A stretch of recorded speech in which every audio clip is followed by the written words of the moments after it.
Welcome to Highlands. If I haven't had a chance to meet you, my name is Jeremy. I grew up going here at Highlands, and I remember actually very vividly this morning as I came in to be with you, I looked over and I had this memory just come flashing, rushing back to me.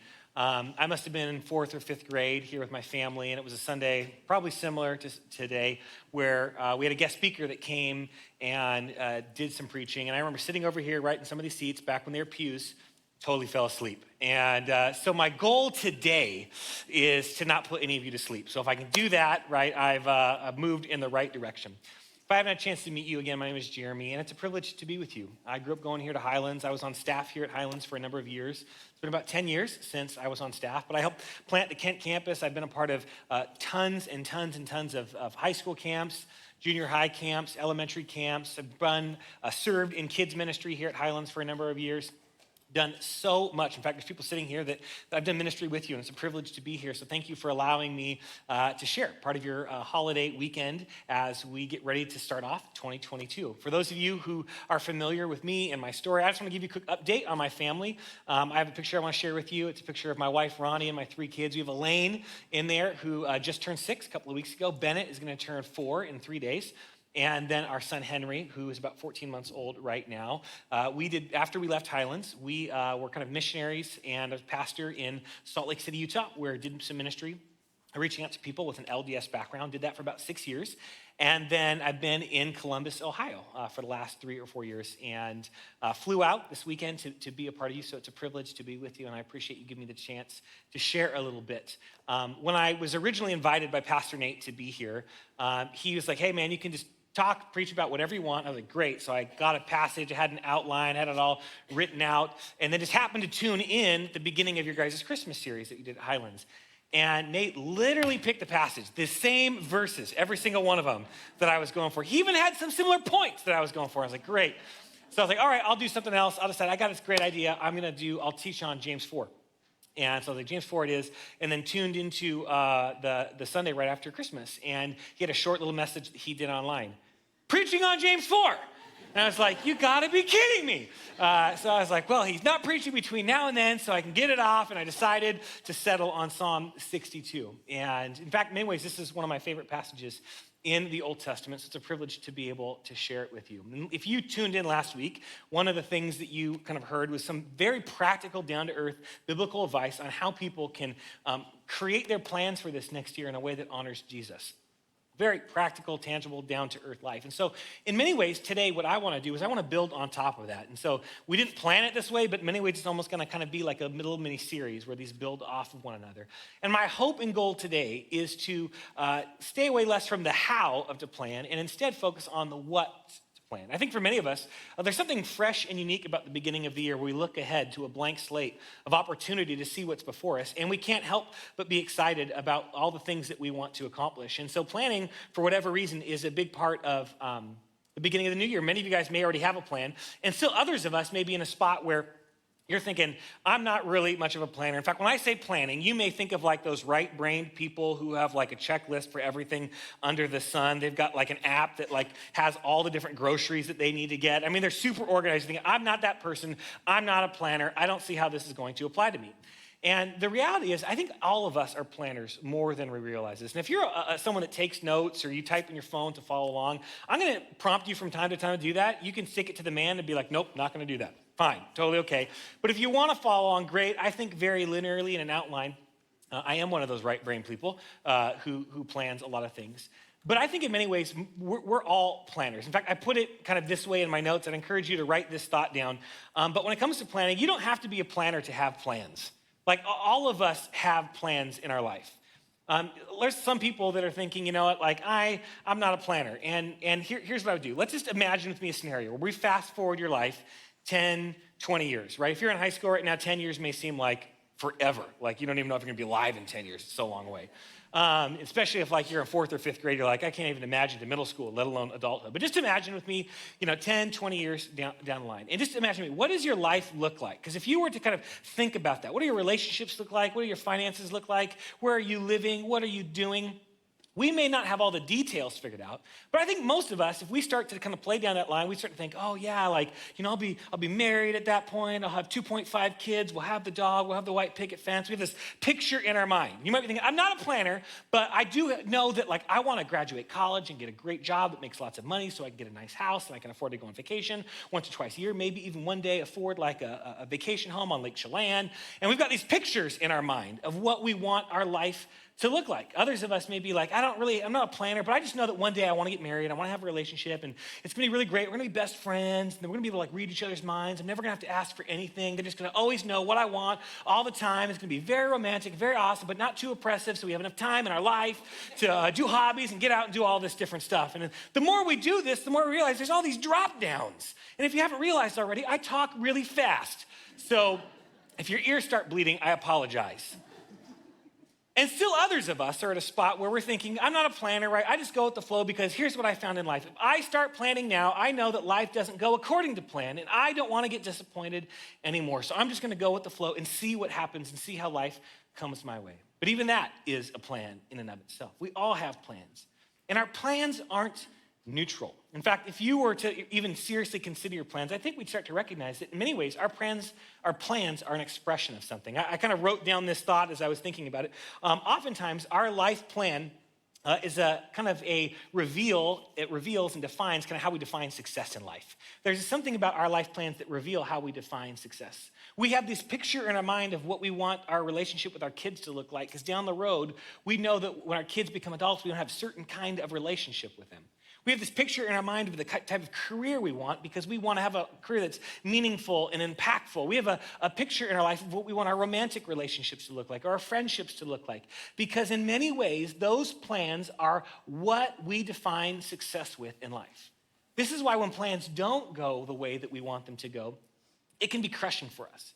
In fact, some of you may be here right now and you're not quite sure what you believe about God or the Bible because your plans have been crushed. And when your plans were crushed, it put you into a faith tailspin. Maybe you were raised going to church and your relationships didn't turn out the way you want. Your first marriage didn't turn out the way you want. Or maybe you thought you would be married by now and you're not. Or you thought you would have gotten that job that's just meaningful and impactful and makes a lot of money and you just feel like you're just pushing papers. And in that time, we start to recognize, and think, man, is this really worth it? Like I've prayed, I've tried the Christian thing, and my plans aren't working out. Because our plans, in many ways, are how we define success. Our plans are an expression of hope. They're really, in many ways, what we're basing our life on, what we're hoping will be true about our future in the world. And so in many ways, our plans are more than just some details about how we want to get from point A to point B in 2022. They are an expression of the core of who we really are in life. And so it's important for us to not just go through life planning the way that we've always planned or planning the way that other people plan, but in many ways, when we look at all the opportunities we have to engage Scripture and see if maybe there are some truths, some guiding principles that we can mine to help us live a Jesus-centered life when it comes to our plans in 2022. So the passage that we're going to look at today, we read a few moments ago from Psalm 62. And I'll be really clear, this is not a passage that is specifically designed on how to plan your life with 3 helpful planning points that you could put into a blog and plan your whole life and go from there. However, there are a number of underlying truths that the writer of the Psalm, David, was assuming as he was approaching his life, as he was analyzing what was going on in his life, and as he faced adversity, trials, frustration, heartache, loss, brokenness, how they guided him in navigating those circumstances so that his plans were an expression of his faithfulness and his loyalty to God. In fact, what we're going to see is, in many ways, we skipped over some passages in Psalm 62 that unpack some of the conflict that's happening. And what scholars think is that while there's no defining characteristics in Psalm 62 that explicitly state what's going on, the beginning of the psalm and the end of Psalm connect to Psalm 4 and Psalm 39, which are psalms directly connected to how David dealt with the betrayal of Absalom, his son, when he was dethroned from ruler of Israel, where he lost his family, he lost his prosperity, he lost everything that he had built in his life. And what we see is that in this moment, we see a genuine, honest expression of how he navigated those plans not working out. And from those, we can take truths to apply to our life regardless of where we may be. So if you have a Bible, I want to invite you to open up to Psalm 62. We're going to read through it. And if you don't have a Bible, we're going to throw the verses on the screen behind me so that you can follow along. But I'm just going to kind of dive in to Psalm chapter 62. This is David writing. He says, I am at rest in God alone. My salvation comes from him. He alone is my rock and my salvation, my stronghold. I will never be shaken. In modern terms, we have a phrase called someone who's being centered. It's a psychological term. Someone who's centered is someone who's operating from a place of security, of comfort, of confidence, and of courage. Someone who recognizes that when they're centered, they can deal with all the adversities of life and they can power through it with courage and joy and peace and goodness, much like the song that we sang just a few moments ago. And in many ways, what we see is David is describing his relationship with God, and it perfectly aligns with how modern psychology describes what a centered, confident person looks like. He mentions in verse 1 this idea of rest, that he's at a spot of comfort. Even though everything is falling apart, he's taking that moment like you get after Thanksgiving when you've eaten all the good food and you sit on the couch and you watch football and you're just like, that's what he's feeling. As his life is falling apart, he's at the center of just comfort. He talks about this idea that he's at a stronghold. I will never be shaken. He's got a level of confidence that the circumstances of his life cannot touch. And he gets to a place where he talks about my salvation, that my deliverance from my immediate problems right here and right now, he can connect and find in God. And so in many ways, what he's describing is the opportunity and the invitation that every single person has available to them. Especially if you are a follower of Jesus, this is the target that David is inviting us into. We'll see that as we continue to unpack this. But here's what I know describing David and his relationship with God right here, right now. There is probably a gap in your life and in my life between what we see here and how you go about navigating your plans in your life. I mean, this sounds great. We may want this. We may think, this is what I want in my life. But this is where I'm at. And I think if we're really honest and we were describing our plans and how we navigate our plans, whether they're good or they're bad, they work or they don't work, is that in many ways we don't start with Jesus. They're very me-centered.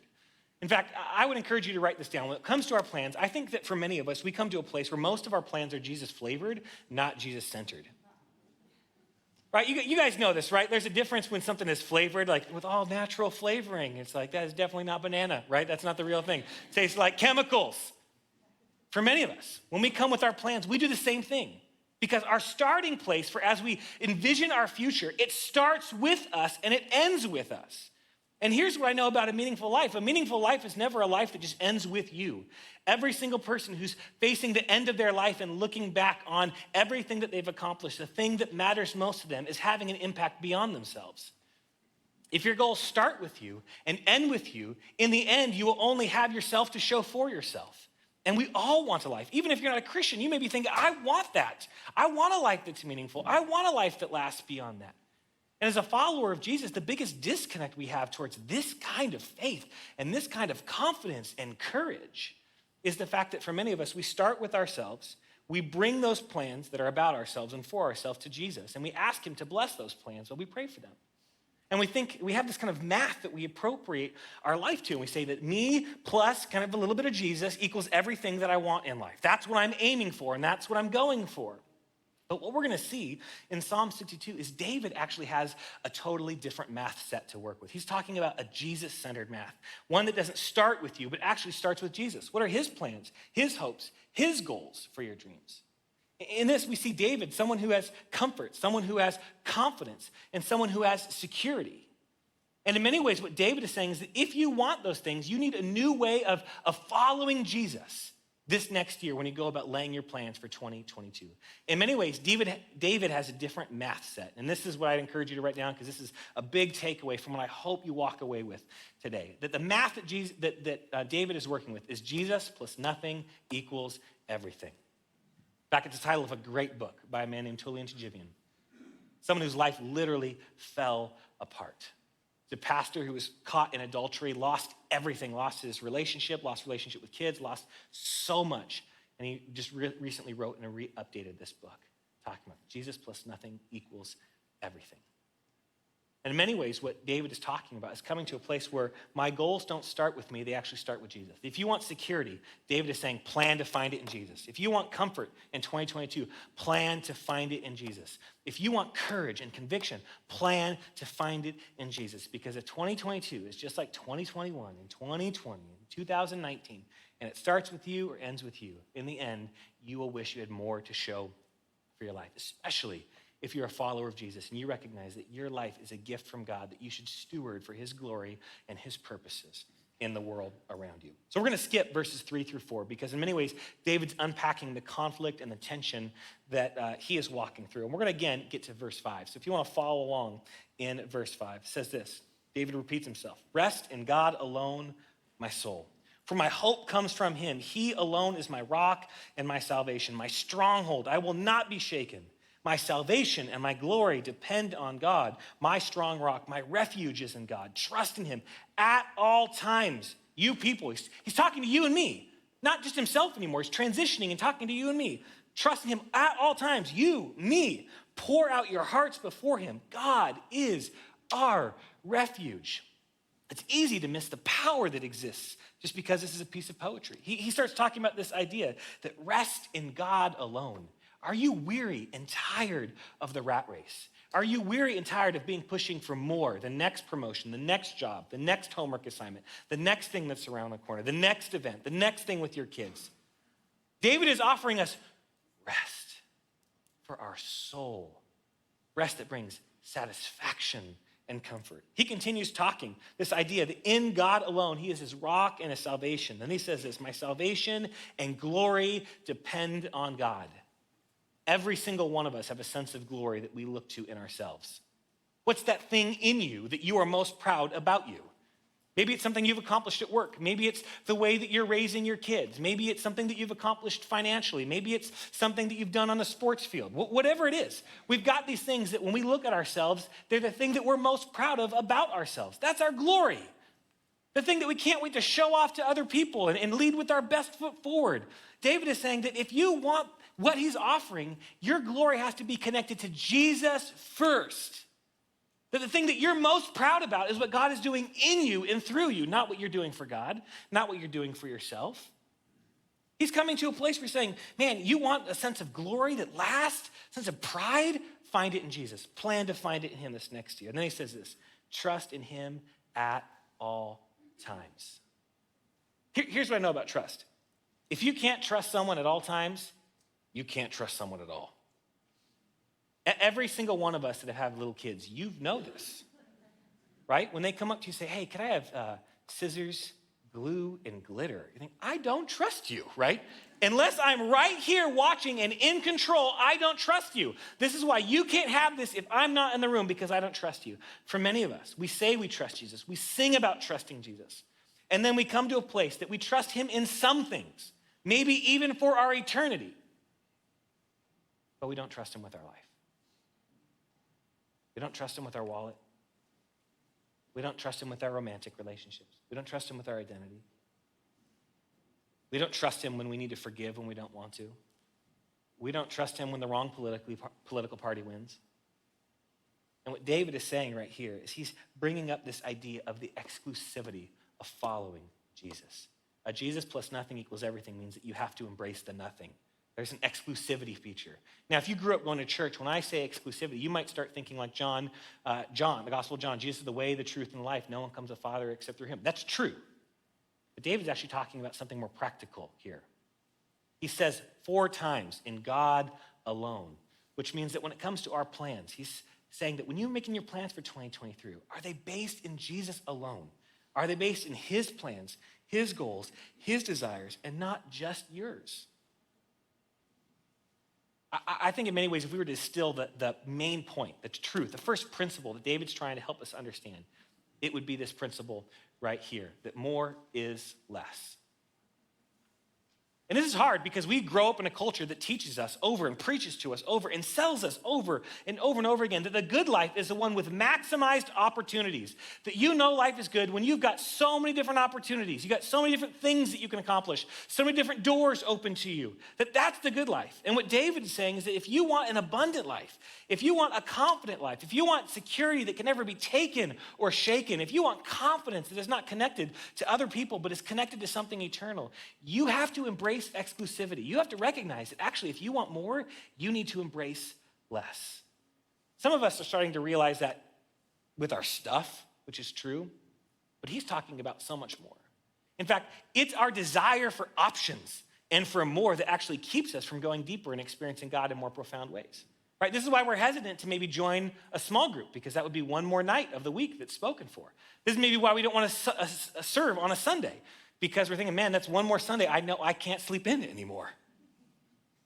It may be a lot of different things, but we end up coming to a place where we will say no to a great thing to preserve the options for a bunch of good things.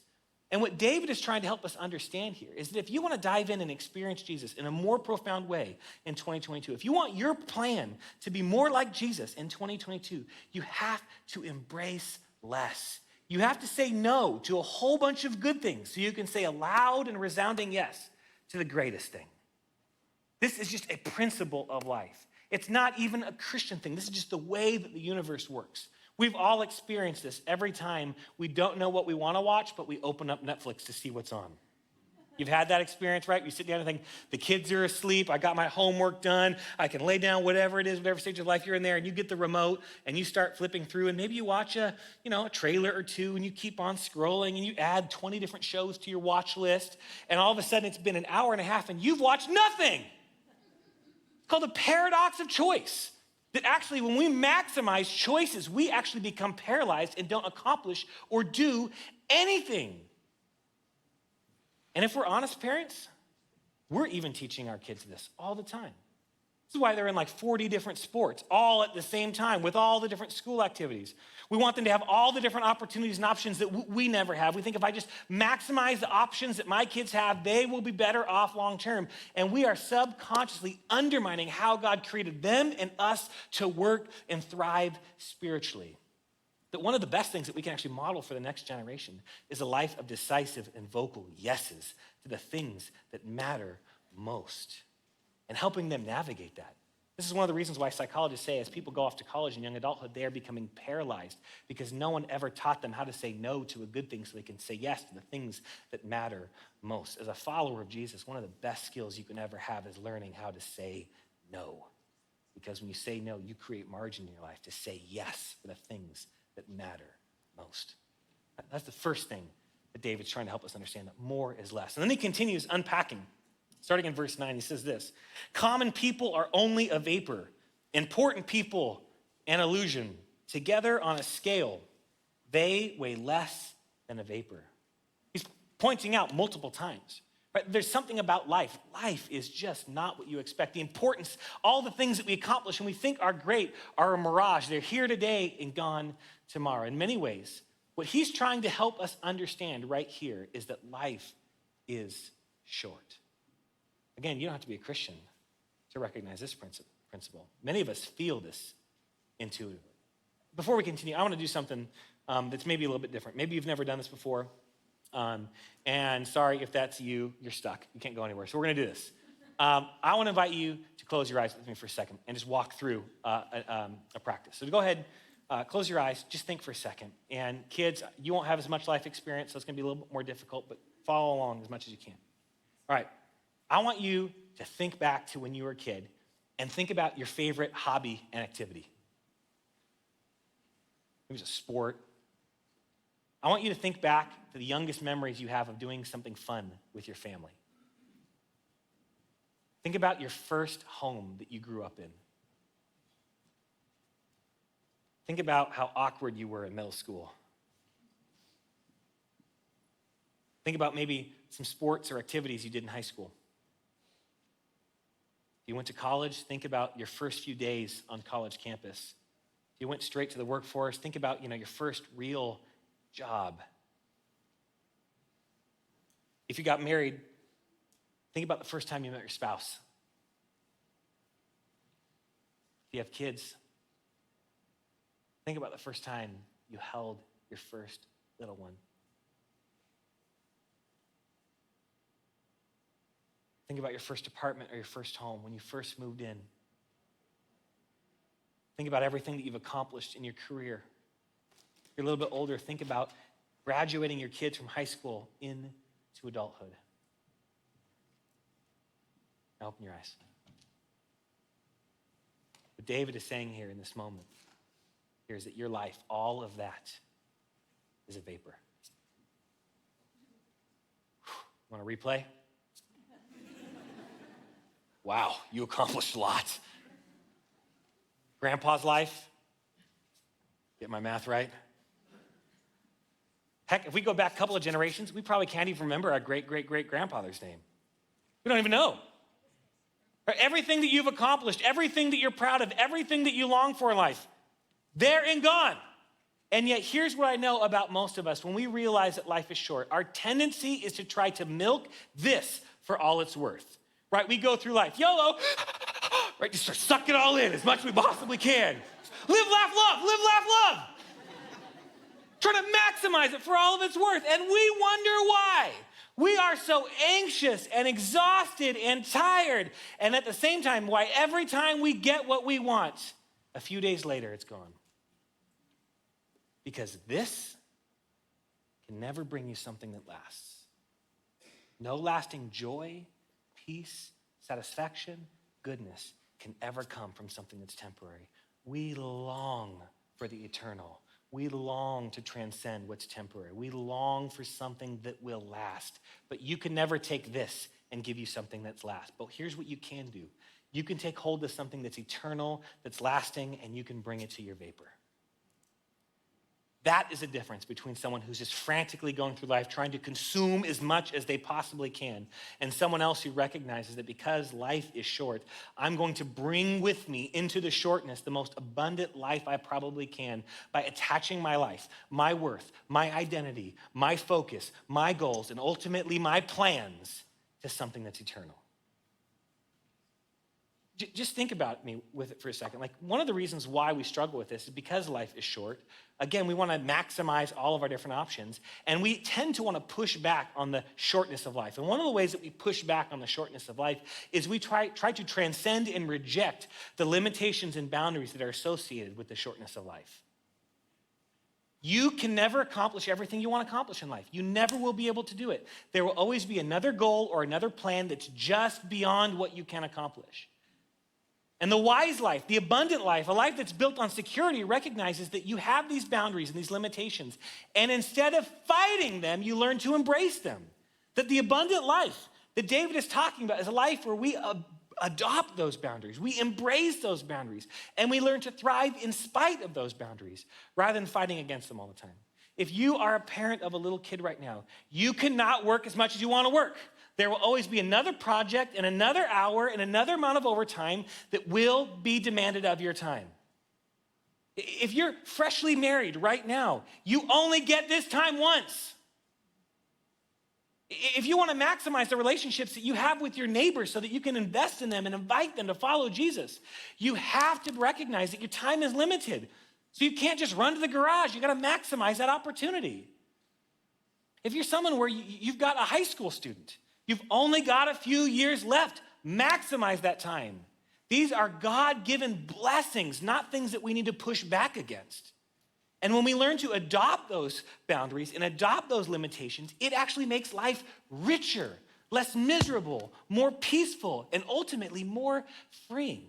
Because here's the truth of the gospel. The truth of the gospel is every unmet desire that we long for, that we will no longer be able to taste and appreciate because of the limitations and the shortness of life, will be fully and finally met in Jesus the day when he comes back and we are resurrected.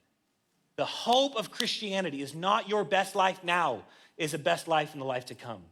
It is to recognize that every longing that will never be met because of the shortness of life, you will get back and then some with Jesus in eternity, which frees us up to embrace where we're at, to live with peace and confidence and courage and joy. Why?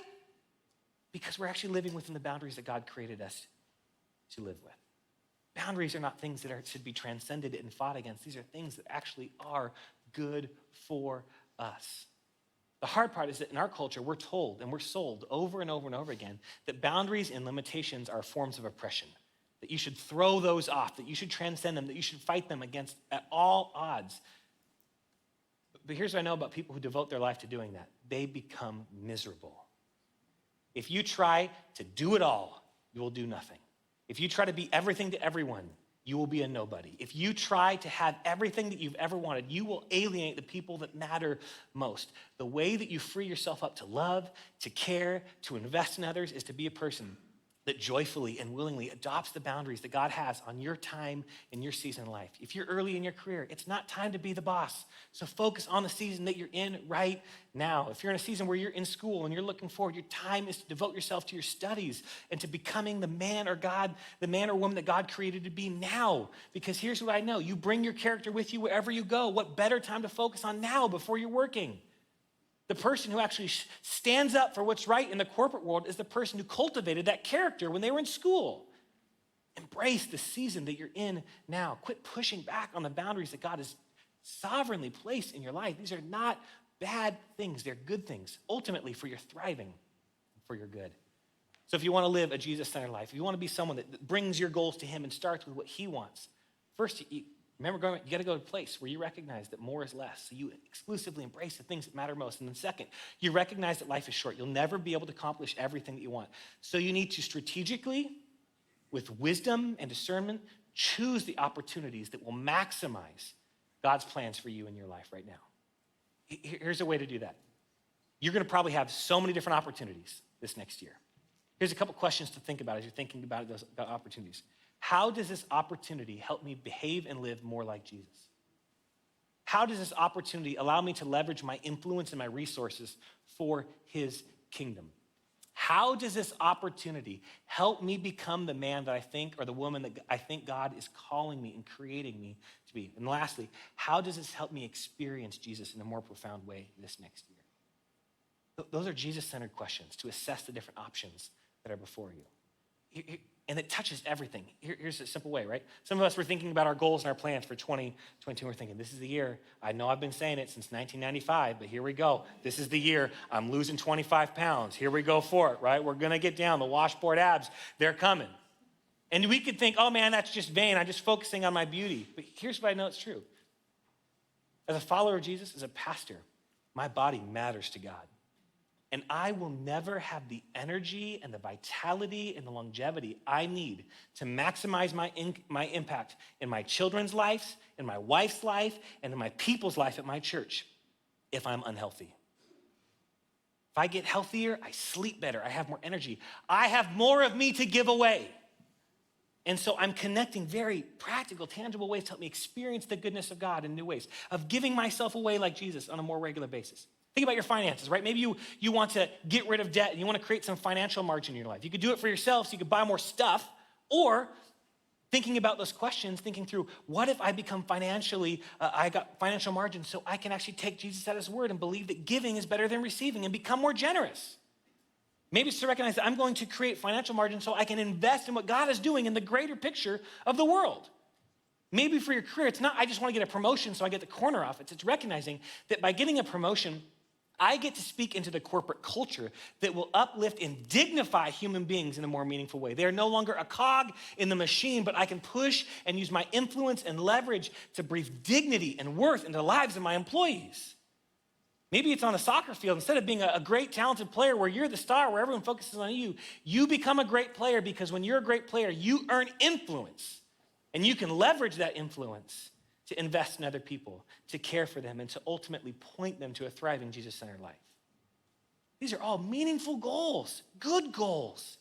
And they're taken from being me-centered and transformed to Jesus-centered, to recognizing I can't do it all, but I'm gonna focus on the ones that drive me to be more like Jesus on a regular basis.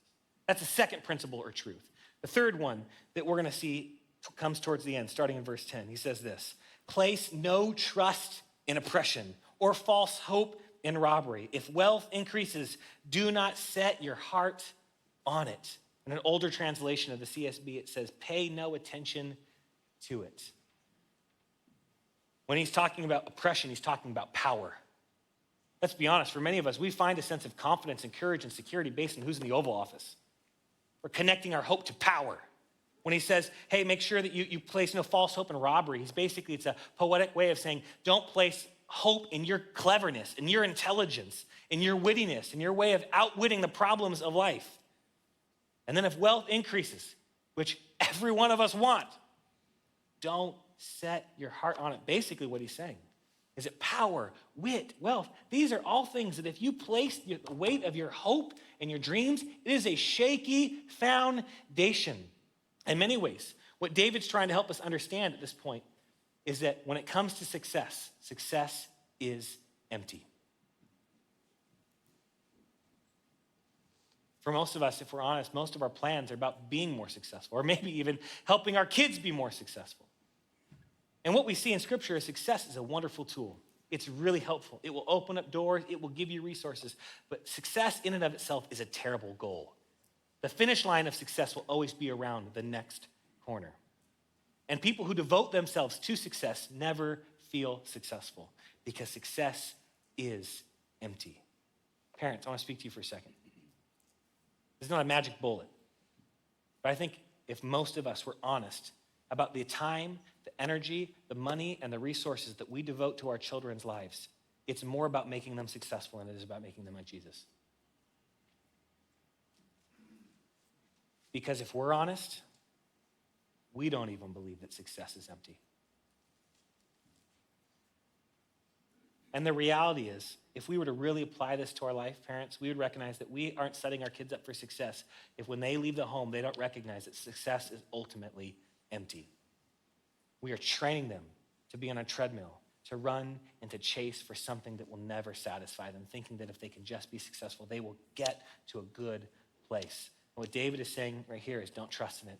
It's empty, it's elusive, it's illusion, it's just around the corner, and you'll never get it. And it may be, you may be like me. You may start to feel a little cynical and think, man, this is why I'm uncomfortable with Christianity. This is why I don't like it because, man, success matters. I want to be successful. I want to work hard. I want to do all these things. It seems like Christianity is moving us away from that. No, it couldn't be further from the truth. Success is a great thing. God says in his word that when we devote ourselves to hard work, to creative thinking, to diligence, we probably are going to be successful. But it's a byproduct of our character and God's faithfulness more than it is a goal that we aim for in our life. So we train our children and we live a life in such a way where we work hard, we think hard, but we recognize that success is ultimately empty and we aim our life with a different finish line and a different destination. And again, this isn't a Christian thing. This is just a life thing. In fact, I came across a quote from a guy named, you probably know him, Jim Carrey, actor, author, Canadian philosopher, and he's not a Christian. In fact, he's very unfriendly towards Christianity, but he said this: I hope everybody could get rich and famous and will have everything that they ever dreamed of so that they will know it's not the answer. This truth is so evident that even someone who never reads Scripture and is even opposed to the work and the will of God recognizes the truth of God. And you might be thinking, well, he's Canadian. What does he know? One of my favorite authors, his name is Charles Duhigg. He wrote a book called The Power of Habit. And he's a very successful writer. He went to Harvard, very just successful in every way. And he noticed something about his own life and the emptiness of success. And he went back to a time, one of these events where the big wigs at Harvard, they're all become like hedge fund managers and billionaires and trillionaires and quadrillionaires. And they're all super successful and awesome and beautiful, filled with Botox and all the good stuff. And he was noticing something about their life. And so he wrote an article about this class of people that we all hope our kids are and we all kind of aim for ourselves without even thinking it. And the title of the article is Healthy, Wealthy, Successful, and Miserable. And he wrote this about his experience, that when he gathered with these people, he said, most of us are living relatively normal lives. But even among the more normal of my classmates, there was a lingering sense of professional disappointment. They talked about missed promotions, disaffected children, and billable hours in divorce court. They complained about jobs that were stressful and unfulfilling, tedious, or just plain bad. Goes on to describe a classmate that it was their job to invest $5 million a day, and if they couldn't invest that $5 million, whatever they didn't get carried over the next day, and they had to do this to make all this money, to get all of this wealth. And it says it was insanely stressful work done among people that I don't particularly like. He says, I earned about $1.2 million a year, and I hated going into the office every day. And he says this, I feel like I'm wasting my life. When I die, is anyone going to care that I earned an extra percentage point of return? My life feels totally meaningless. Goes on in the article to say he recognized the incredible privilege of his pay status, but his anguish seemed genuine. And then his friend said this, if you spend 12 hours a day doing work you hate, at some point it doesn't matter what your paycheck says. There's no magic salary at which life becomes good. He had received an offer to be a part of a startup, and he would have loved to be a part of it, but it only paid $600,000 a year. And then he said this, and this is the truth about success. He says he felt locked into a lifestyle that made the pay cut impossible. I brought it to my wife, and my wife laughed when I mentioned it. This man has done what almost all of us wish our kids would be, what almost all of us wish we could be, what almost all of us admire and respect and defer to. And in this, they're saying success is empty. 3,000 years ago, David was saying the exact same thing. Success is empty. And if you want to have a life of purpose and security and satisfaction, you need to have plans for 2022 that recognize the truth that success is empty. If you don't, you're chasing a never-ending finish line. And if you really want to live a Jesus-centered life, you need to recognize that the things that matter most to Jesus cares more about your character than your capacity. He values your being more than your doing, and he celebrates people more than he celebrates productivity. And if those things are not baked into your plans for 2022, you are moving away from a Jesus-centered life, not towards a Jesus-centered life. And if you're not going to a Jesus-centered life, how can you invite and model it for your kids? And there's something inside of us that thinks, this is great, this is helpful, this is wonderful, awesome, I'm ready to be done with this would be helpful, but I'm not gonna do it. What we see in scripture though is if you know what's good and you don't do it, James says you're foolish. You're a person that looks in the mirror, you see your face, you turn away and you forget what you look like. Jesus said it in the Gospels. If you hear my words and you don't build your life on them, you're like a fool who builds his house on a sound foundation that falls apart. If you don't build your plans for 2022 on these truths, you are like the fool of James and Jesus. You're building your life on a foundation that will not last. And I think most of us may say, I want this. I want to live this way. I want to be this kind of man. I want to be this kind of student. I want to be this kind of woman. But when I look at my life and everything else in the world, I just recognize there's so much that's out of my control. I can't do everything that I want to do. I feel so helpless. And in these moments, we can either default to one of two places. We default to control, where we try to control things, think if I could just control everybody and everything, then I'll be able to get my plans. Or we give up and we go to fatalism. We just think, I can't do anything, so why even try?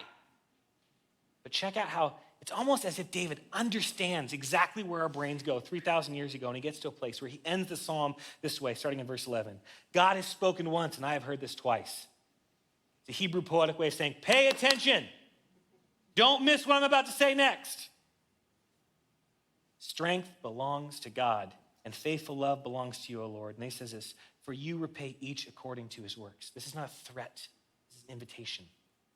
It's a reference to Psalm 8, where the psalmist says, as I look to the heavens, I look to the universe, I see the handiwork of you, O Lord. I see the stars in the heavens above. And then he ends with this wonderful line in the middle of the psalm. It says, who is man that you should be mindful of him? What he's trying to help us understand, our plans matter. The thing that he's trying to help us walk away with is this final thought right here, that God is big, you're small, and yet your plans matter. How you plan for 2022 matters. Whether or not it's Jesus-centered or you-centered matters. All of those things matter. God is big, you are small, it matters. And here's what's beautiful. It's a reference to Psalm 8, talking about the stars in the heavens. And so I decided to nerd out for a second. So I decided to do some research, got it going. Just follow along with me, this train of thought from Psalm 8 he's referencing, right? It's 73 light seconds from Earth to the moon. Cool, all right, whatever. It's 8 light minutes from the sun to the Earth. Speed of light takes 8 minutes. So the sun goes out, we don't die for 8 minutes. Our solar system is 26,000 light years wide. The Milky Way, one galaxy in the universe, is 100,000 light years around and has approximately 100 billion planets. Our universe is approximately 90 billion light years in diameter, with 21.6 sextillion planets in the observable universe. Now, for all of you who are like me, who have no idea with numbers, millions, billions, trillions, quadrillion, quintillion, sextillion, I could be making this up and you would never even know. And the God that created all that says you matter. Your plans matter. How you go about planning your life and your future matter. He ends it right after there. For you repay each according to his works. He's saying your work matters. Your plans matter. Your life matters. My life is a living testament to people here at Highlands who said, my plans matter, so I'm going to plan to invest in the next generation. I'm gonna plan to be generous. I'm gonna plan to serve. I'm gonna plan to cut off opportunities for my life so I can invest in other people's life. There are men and women sitting here right now that my story is connected to you. When I was in Utah, during my time at my church there, we baptized about 600 people. Most of those were people that were connected to the LDS faith. Most of those were adults. Incredible impact. Just even this last Christmas Eve, we don't do this a lot at my church, but occasionally we do. Christmas Eve is one of those where we invite people to experience and meet Jesus for the first time. And just a single evening, just at my campus alone, not the whole church, my campus alone, 22 people decided to follow Jesus for the very first time in their life. 19 of them were adults, 12 of them were men. This is an opportunity of great faithfulness on behalf of God, and it's connected back to people's faithfulness here at church, Highlands. I am who I am because of many people here. God wants to honor your plans. He wants to use your plan if you will simply bring them under his authority, bring them under living them as Jesus-centered. If you really want to accomplish everything, it's Jesus plus nothing. And when it comes to 2022, I hope your plans are Jesus-centered and not you-centered. Would you pray with me? Jesus, you are good, you are faithful. In many ways, everything that I've accomplished is a speck in light of history, and yet my plans matter and their plans matter. And I pray that for all of us, we would recognize the humbling opportunity we have to work for good, to be a part of something great, to connect our life to something eternal, to find security and comfort and hope in you. As we get ready to wrap up the service and we sing to you, God, what better way to start off this next year than singing in Christ alone? Because it's in Christ alone that we can plan to find hope. It's in Christ alone that we can find peace. It's in Christ alone that we can experience satisfaction that will never go away. It's in Christ alone that we can experience security that can be untainted and unchallenged by the circumstances of this world. So be with us this year as we seek to follow you honestly and wholeheartedly. May you be the cry of our heart and the anthem of our life in Jesus and Jesus alone. It's in your name that we pray. Amen.